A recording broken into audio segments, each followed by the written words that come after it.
Hello friends, आज आम्ही चाललोय रत्नागिरी, देवबाग, गणपतपुळे नाहीतर मालवण ह्यापैकी एका ठिकाणी. होय, आजचं प्लॅनिंग आमचं असंच आहे, कारण कुठल्याही पद्धतीचं प्लॅनिंग न करता फक्त गाड्या काढले आणि चाललोय. तर चला बघूया आपण आज कुठं जातोय. कनेक्टेड राहा, फॉलो करा, शेअर करा.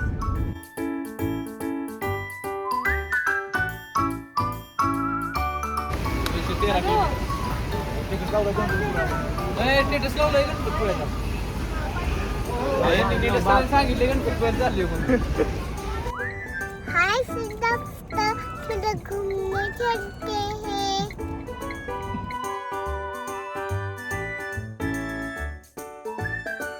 दुपारी 2 वाजता आमचं लोकेशन फायनल झालेलं आहे.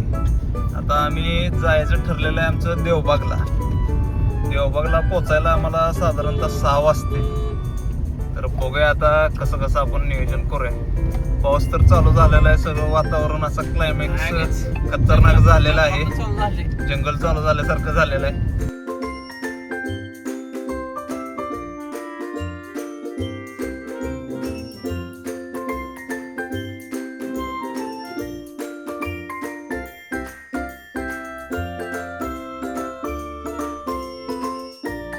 हे राधानगरी मधला एक घाटातला स्पॉट आहे. इथे थांबून फोटोशूट वगैरे केलेलं आहे. फोटोशूट करतोय. निसर्ग प्रतिमा आहे, त्यामुळं फोटो भारी येतात. लोकेशन खूप चांगलं आहे.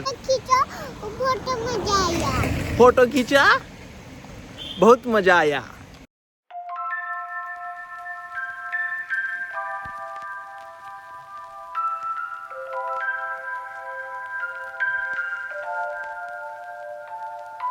हसने तांबेवाडी इथे हा पर्यटनासाठी स्पॉट तयार करण्यात आलेला आहे. इथं थांबून थोडेसे फोटोशूट केले आणि त्यानंतर पुढच्या प्रवासाला सुरुवात केली. आम्ही आता मग ते फोटो काढायला थांबलेलो नाही, तिथं प्रथमेशला जळू लागलेलं बघा. प्रथमेश, काय तुला जाणवलंच नाही ते? काय जाणवलंच नाही. मला वाटलं माती ढेकळात पॅन्ट चिरले काय. काढायला लागलो ती बघितलं तर जळू पडला खाली आणि एवढं मोठं झालेलं. दुसऱ्यांदा चावलाय ना तो रागात, तुझं गोड दिसते. दुसऱ्यांदा झालं. पहिल्यांदा 2 व्हीलरवरून याला धबधबा बघा गेलतो लावलेला आहे आणि आता दुसऱ्यांदा मागच्या 2 व्हीलर वाल्याला दिसलं रागातलं येते. आता बी तसंच कशाचं काय व्हायचं का. पाणीपुरीचा ब्रेक घेतलाय. पाणीपुरी खाणार का? किती? एकच. पाणीपुरीचा ब्रेक झालाय. आता वाजलेत 7. अजून आम्ही पोचलो नाही लोकेशनला. 10 किलोमीटर दाखवतोय. नानू, कसं वाटतंय ट्रिपला येऊन? सांग की, बोल की. गाडीत बसून पाय गेली. अरे गाडीत बसायचं होतं, चालायचं थोडीच होतं.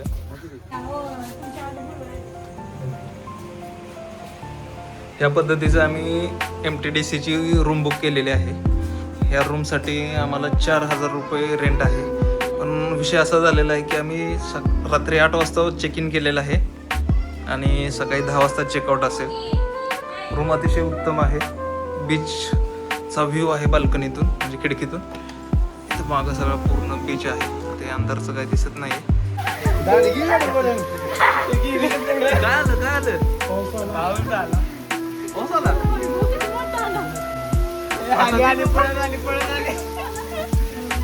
आता पाऊस चालू झालाय. बीच फिरायला गेलतो. आता या दोघांची कमेंट ऐकून घेऊया आपण.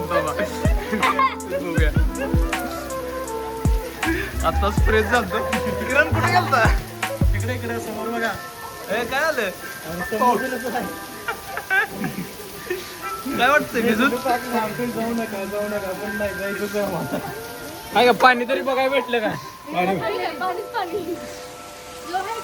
पडलो मी. ही पळते ती सगळी आणि ह्यांच्यामुळे मी पडलो. लागलं का? हो, लागले पायाला. बघू.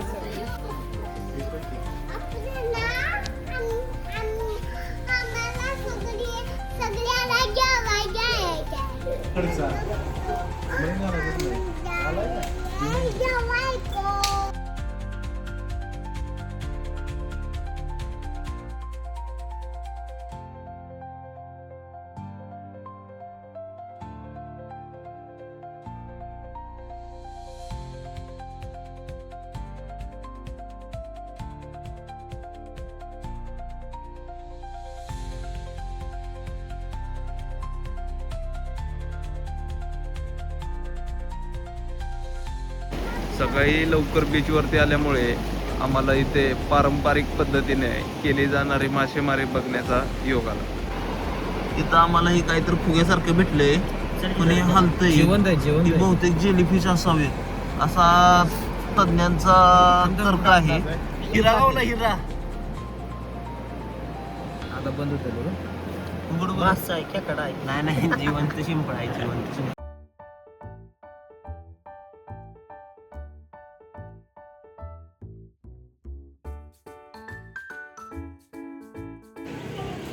एक ग्रुप फोटो आणि एक ग्रुप व्हिडिओ घ्यायचे आमचं ठरलेलं आहे. तर त्यासाठी पोजेस चालू आहेत मागं. अशी पोज द्यायची आम्ही प्लॅनिंग केलेलं आहे. तर आता मला नाही वाटत की एका टेकमध्ये हे काय पॉसिबल होईल.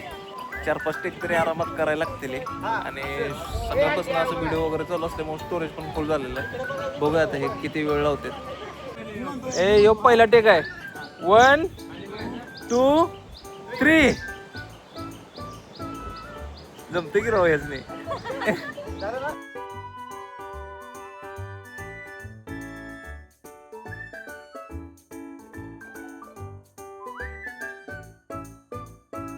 इथून आम्ही आता बोटनं 7 पॉईंट्स बघणार आहे.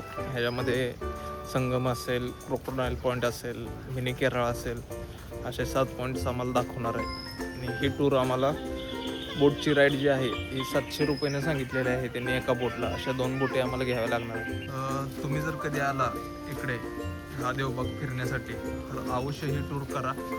कारण ह्या टूरमधून आपल्याला मेन देवबाग ते दाखवतात. थोडंसं बार्गेनिंग केलं की रेट कमी मिळतो.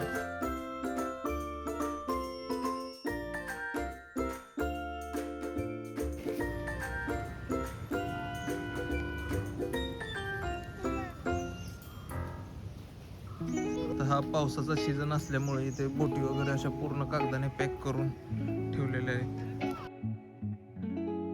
इथं सेफ्टीसाठी आपल्याला लाईव्ह जॅकेट दिले जाते. लाईव्ह जॅकेट घालून आपण आपल्याला बोट मधनं नेणार आहेत. अजून बोट काय आली नाही. इकडे बोट आणायला लागली. लाईफ जॅकेट घाला. लाईफ जॅकेट घातल्यामुळे डुबत नसते, नाहीतर डुबलं की संपला. खतम. Tata bye bye.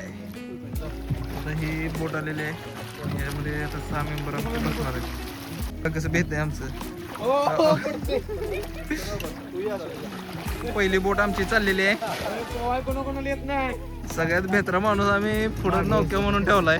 बोट येस तर आम्ही इथं वेटिंग करत आहे. एक बोट पुढे गेलेली आहे. अजून एक बोट आलेली आहे. आमच्याकडे आता 2 लाईव्ह जॅकेट 3 लाईव्ह जॅकेट कमी आहेत. बघा आता काय म्हणते ते.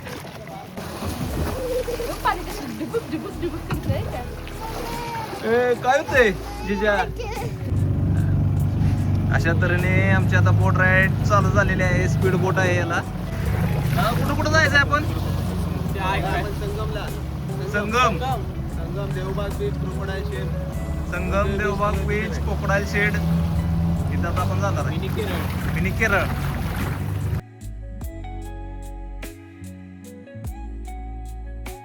जिजा हाय करो. हॅलो करो. हॅलो फ्रेंड्स म्हण की.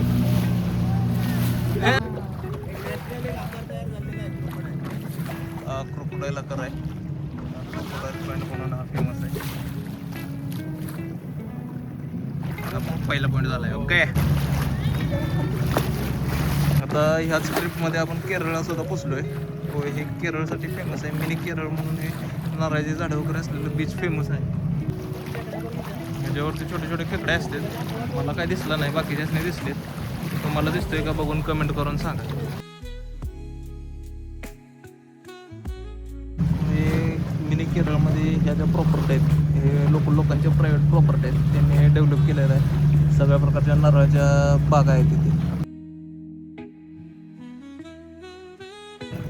गणपतीच्या मूर्तीसाठी हा चिखल यूज केला जातो.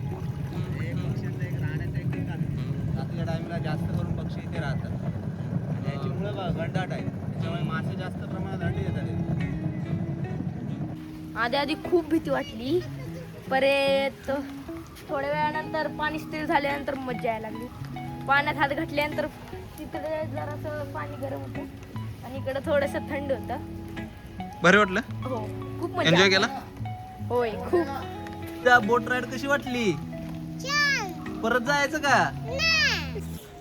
आम्ही आता पायी मालवण यात्रा चालू केलेली आहे. आता आम्ही अनिकेत कुठे चालू आहे आपण?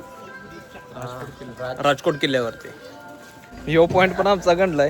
इथं पण आम्हाला नुसतं किनारच दिसते ती, नुसतं समुद्र वर व्ह्यू भारी दिसतोय.